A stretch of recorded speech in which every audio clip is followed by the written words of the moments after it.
Hello, everybody. Welcome back inside the Fantasy Hut for our second podcast of the postseason. I'm the league commissioner, David Kiarsis, back with you this week. Clean shaven this time after 40's owner Joe Malillo called me out last week in the comments section of the video. We're here to talk about the semifinals, recap the quarterfinals a little bit, but then obviously we're here to talk about the semifinals. We're down to our final four for the 2017 season. And I think ultimately we've ended up with the four best teams in the league this season. It should be an exciting finish. We got Mace's Aces advancing after taking apart Ball So Hard U. It was another high-scoring high-scoring performance from Mace's Aces, putting up 246 points, the highest score in the league this season. To take apart, as I said, Ball So Hard U advanced to the semifinals, take on top-seeded the Sorge. And Comolli, not the best performance, but it did enough to advance. It'll be taking on second-seeded Hunt for Red October. Also getting started this week is a consolation bracket. Le'Veon's Bell, D. Buttas, Sam Dees, and soon-to-be champ playing for the right to decide, who picks who in the first four spots of the draft order, selection order next season, and then also who's not going to be the Sacco. Unfortunately for me, if we're gonna lament a little bit more about my season, things went from bad to worse. The season is what it is, but at least I could have looked forward to having Carson Wentz for the foreseeable future, and that took a downturn this past week after he tore his ACL. Not only losing him, but losing Josh McCown, so now I got to go into the consolation bracket without my two quarterbacks, but obviously the Wentz injury really hurts. Just goes to show you that any week, key players, key plays, key games can shape your franchise for seasons to come. It'd be one thing if he got hurt, but an ACL injury, that's going to bleed into next year, his recovery time. So that's certainly unfortunate, and just goes to show you the importance of everything in a keeper league. You just never know what's going to happen and what could change things. So these four teams certainly hoping to change things for their franchises over the next 2 weeks. Unfortunately, the Sorge had an event he had to be at tonight. I'm sure he would have loved to be here, so we're going to get the other three owners playing this weekend on the line together to chat a little bit. It's an interesting dynamic this weekend. We got the Sorge, who leads the league in championships with 3, and then we got 3 of the 4 teams that have never won a championship.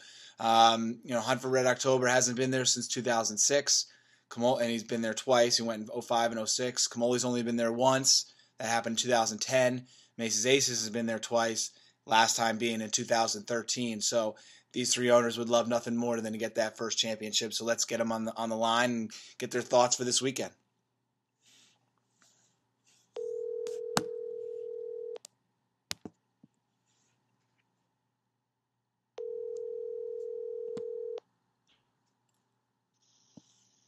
Commissioner Alex Mason, how are we doing tonight?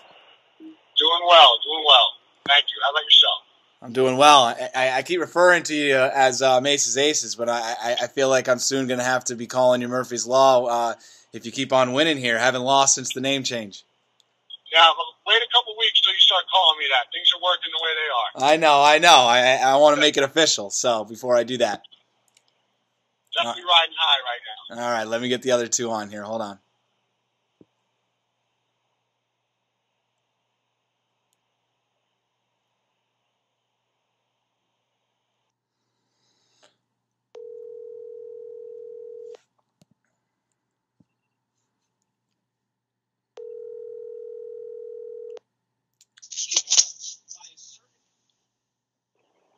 Hello? Hey, Jamie, how we doing tonight? We're doing all right. How are you? Good. All right, let me merge you in here. Hold on. All right, we got both on the line here, right? Yep, I'm here. All right, let me bring in our third guy here. Who do I got with me? Is this Comolli?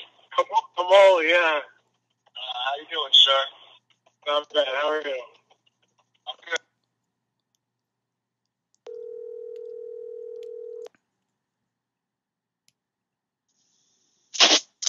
Hello. Pat McDermott, how we doing tonight? Pretty good, brother. What's cooking? All right, here, let me get you in here. Yeah. Too bad we can't carry those points over. No, right? All right, we got everybody here? Yep. I'm here. I'm here. All right, gentlemen, welcome to the Final Four. Thank you for having us. Yes. So, like I said, we're missing the Sorge, but I think it gives us a good discussion topic to start with. An interesting dynamic of the Final Four is we got the Sorge, who's won the most championships, and then we have the three of you, who are three of our four teams to never win a championship. So I think given that and being this close, how's everybody feeling about being on the doorstep? I think, Pat, let's start with you. Pretty bad. I'm excited. Obviously, the bye week was nice, even though I feel like I eked it out, and it helped me make a few decisions with the flex role. I'm still struggling over a few things, but I'm not feeling great. Mainly because I really thought at this point Brady Cook's connection would have been elite, and they've really still struggling to figure that out. And the weird 2 duds in a row by Brady, thankfully, didn't really affect me. And, so just sort of waiting on some rebounds, but I'm definitely not like coming in swinging. I scored like 130 on my bye week or whatever. I've always loved the roster. It's just not hitting on all cylinders, but I'm hoping that we have a big week. How about you, Alex? This has got to be probably the best you've felt and the closest you've felt to winning a championship. Definitely. Pat, lucky enough for you, playing your opponent 130 should probably be enough to get you a win this week. Maybe just a few more. But, definitely my best chance since I was in the championship a couple of years ago when I lost to my opponent this week. So looking to exact some revenge. Couldn't have picked a better person to take down. Nothing would make me feel better coming off the win over my rival Keith, which wasn't even competitive after 4:30. But yeah, my studs are showing up, man. It's amazing. How often do you complain about the studs not performing? With my team, they're carrying me. It's been a pleasure to watch that. The guys you draft actually stepping up and winning games. And then Comolli eking out the win last week. You haven't been to the championships since 2010. How are you feeling? I'm feeling pretty good. Can't complain. I know Mason's taking a lot of shots about my performance last week, but he failed to mention the fact that I had quite a few bad luck draws. I had Gronk out, Juju was out, Kamara got hurt. Excuses to me. Kamara got hurt after the first drive of the game, and I still managed to get it done. It wasn't easy, but I still got it done. I got a full complement of players this week. I feel like my biggest challenge this week is going to be making the correct decision with all my weapons available. Yeah, why don't you talk a little bit about that? Which way are you leaning? I know, you went with Hogan last week. He didn't really do anything in his first game back. Woods is expected back. Juju's back. Gronk's back. Kind of what are the biggest things you're weighing with those decisions? Leaning towards Woods right now. The Seattle secondary hasn't been as elite without Sherman and Chancellor in there. Probably going to go with probably a toss between Crowder and Juju. I got to look into see how maybe how the Patriots line guys up against the Steelers. That's a big if in that, and then probably roll the main crew, Thielen and Jones. Can't sit Jones now, so probably Woods and either Juju or Crowder. And I don't know if it would even be possible to have a game like this where, Pat and Comolli, you guys are both Patriots fans. One of the biggest games of the season, Pat Steelers. Pat's got, 3 Patriots. Comolli's got 2, possibly 2 more Steelers, and maybe even another Patriot. Pat, talk about what it's going to be like for you guys watching this game. Yeah, I'm super excited. But sometimes, we all go through these struggles with fantasy football and our own personal fandom, but this one is kind of a match made in heaven. I'll be, basically a Patriots victory. I can't imagine it would happen without those guys going off a little. So, my rooting will be very much in line with, I think, how my fantasy team works out. I mean, I guess there's a chance that some weird shit happens and Deion Lewis runs for 2 touchdowns and I'm screwed or something. But, it's a nice, it was, I will say, like, even last week, it was nice to just watch some football without having to think about fantasy. I'm excited. Honestly, I'm genuinely, as a fan, just excited for the game, but obviously the implications are going to be super fun having all these Patriots and Steelers in there. Yeah, I mean, the way, especially with the quarterback Brady being in the matchup, the way that his points are distributed across his weapons is probably going to be, if not the most important, one of the most important factors in your guys' games. Pat, also talk a little bit about the Chiefs. I think we've seen kind of since you've put the Pats and Chiefs together, one team's gone off, but the other hasn't gone off. Is it going to take both of them going off this week for you to be able to pull out the victory? So I think, the bulk of that strategy, it doesn't require both to be extremely, I had that 230 week or whatever, and that was with a down Patriots performance. It was just the massive Chiefs performance. I mean, obviously I'd like to see balance. It's been encouraging seeing Kareem Hunt sort of return to RB1 status last week, and it seems like play calling wise, they're dialing him in a bit more. Smith has been this pleasant surprise. I know he didn't have a huge game last week, but I feel pretty good about him. Like, I really hated owning Matt Ryan, and I'm one of the few trades I'm happy with, seeing him like the last few weeks just throw duds, where I'm pretty confident that they'll still sling it with Smith. And so that said, I don't think they need to fully explode, but I do think, whoever wins this matchup between me and Comolli, between our boom guys like Thielen, Hilton, or even if I play him, Hunt, Ty Hill, like someone's going to go off for 35 or 40 and kind of anchor a win for someone. So I'm hoping I'm starting a big boom bust lineup, and that's the hope that I get some luck there. But I don't think I don't need like 10 points out of every starter and have like a nice median performance. I built this team to have huge nights, and hoping that a few of those roll my way.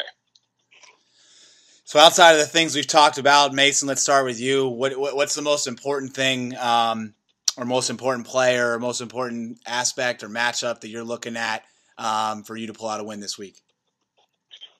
Well, I was really impressed with what I saw from Gio last week, actually, to go with one of my lesser guys. Obviously, the stars carry me, and I'm expecting big things there. But, that flex position, those 2 flex positions have been question marks for me all year. Got extremely lucky last week with the weather in Buffalo and the game that Gore was able to give me as a result. But I got my eye on what Joe Mixon is doing. If he plays, then that has an impact on me. And what I'm going to do with that flex, obviously I'm hoping he doesn't play. I don't want people to be hurt, but if it benefits me, then I'm not going to be upset about it. So that's really where I got my eye right now. That asshole Jason, I'm going to have a little Festivus moment here. We got to do something about this. This guy should not be impacting the playoffs the way he is picking up Nick Foles. This needs to be revisited in the offseason. I want to say it now. So that kind of put a damper on some plans that I was thinking about toying around with. But that Gio position, if he holds that RB spot for the whole game, I think I can get some good value there. So I'm really got my eye on that. It's funny, too, because if Jason was paying attention, he only needed to bid $12 because the only other person with money is Answer, and he had 11, and he used all of his money instead. I did notice that, yeah. This was his last hurrah. All right, how about you guys, Pat and Comolli? Comolli, let's start with you. Outside of the things we've talked about, who really needs to have a big performance for you? I would say, I hate to say it, but I need Ben to have a good night and lose. Hopefully some garbage time points he can rack up. But other than him, Kamara is the guy. He's an absolute stud. You feel like he touches the ball 9 times and he gets to be close to 40 points on a good night. Not officially a lock to play, but that would be a crippling blow if he wasn't available. Since I don't have a real reliable second quarterback, I'd have to say that Ben is extremely important, and then Kamara and also Melvin Gordon. He hasn't been as good as he was early in the year. Not even sure who this guy is. He came out of nowhere, but this second running back, Eckler, whoever the hell this guy is, it's stealing touches from Gordon lately. Not a huge fan of that, but hopefully he relaxes this week and Gordon can get 5 or 6 catches for hopefully a touchdown or 2. And then Pat, how about you outside of your Chiefs and Patriots? Who's a possible X factor? You know, I'm looking. I've been just obsessed. He's a probable keeper for me. Is basically my Patriots fandom has extended to Jimmy Garoppolo obsession, which I hate Kevin for grabbing him. But I love him and Marquise Goodwin. I think he's going to be a real deal wide receiver, and his PPR style is already great. So I would love to see a game where he ends up in the end zone on a big play. Because now that he's getting the targets and he's already like a big play threat, I could see, you know, if you're looking at the last 3 weeks, it's gone from 78 yards, 99 yards, 106 yards. I feel like he might be able to, even though he kind of looks like a free agent wide receiver 3, I feel like he's starting to play, you know, a really significant role. So I got him. I'm really excited about. And then honestly, you know, as you know, I've texted all you fools about tight end all year, but, you know, I settled into this nice role with Jack Doyle, who's been up and down, and obviously Brissett in last week's Buffalo. He still grabbed a TD out of that crazy Buffalo game, but you know, the weeks where Doyle has been like a 15-plus point presence, I've felt really good about.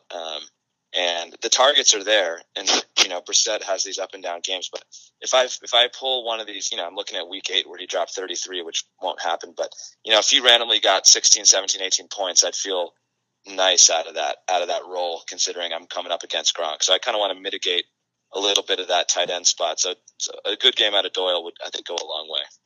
Yeah, absolutely. And I think, you know, another piece that's fitting about the 3 of you guys being here is you've all had some relative struggles in the postseason recently. Pat, is there any extra anxiety for you given, you know, kind of the postseason losing streak that you're on right now? Not really. I don't have like a weird specific memory of last year that I'm like channeling in fear or something. I think overall I still struggle. I've made mostly the wrong flex calls this year, and that does bother me. And so I do stress about that a lot. Like my bench has gone off a lot often, and some of those last second calls have been hard. So that's the thing that actually stresses me the most. And that's why, you know, T.Y. Hilton versus, you know, for me, there's some trades that I had offered for Jerick McKinnon that would like make my team super elite right now as he's fallen off, you know. But I had sort of built him as an RB1 with some of my trades, and it's just so frustrating that Latavius is, you know, similar to what Comolli's saying with Eckler, but even more so, pulling the value out of McKinnon has totally changed my planning. So he still has that boom potential. So that one flex spot is going to kill me, and I'm hoping I make the right choice. Yeah, that's always a big part of these playoff games. So just to wrap up, Mason, you said it a little bit, but give me something for Ansor. Just a fitting matchup for you, like you said. He beat you in the 2013 finals. I think I speak for anybody who's not playing that if there's one team out of the 4 of you that we don't want to win, it's him. So, Mason, tell us why you're going to do it. I'm glad I got the support of the rest of the league. If it's only 1 week, it's a good week. Why I'm going to do it? Well, just like him tonight, not showing up, that's what's going to happen on Sunday. It's going to be as simple as that. All right, guys. Thanks so much for joining me. Good luck this weekend, and to whoever marches on, we'll catch up again next week. Hell yeah! I love you, Comolli. Go Patriots. Go Patriots. All right, see you guys. All right, boys. Good luck. I don't know what happened. See you later. Well, there you have it. Three members of our Final Four. Again, you know, me not being part of the playoffs for the first time since 2011, I think I'd love to see 2 teams that haven't won a championship meet up in the finals. We're going to have at least one of them with Pat and Comolli, winner advancing there. At least one of them will be playing for their first championship. So it should be some exciting stuff and an interesting weekend and one that's going to go down in the history books. So I'm looking forward to it. Hopefully everybody else is.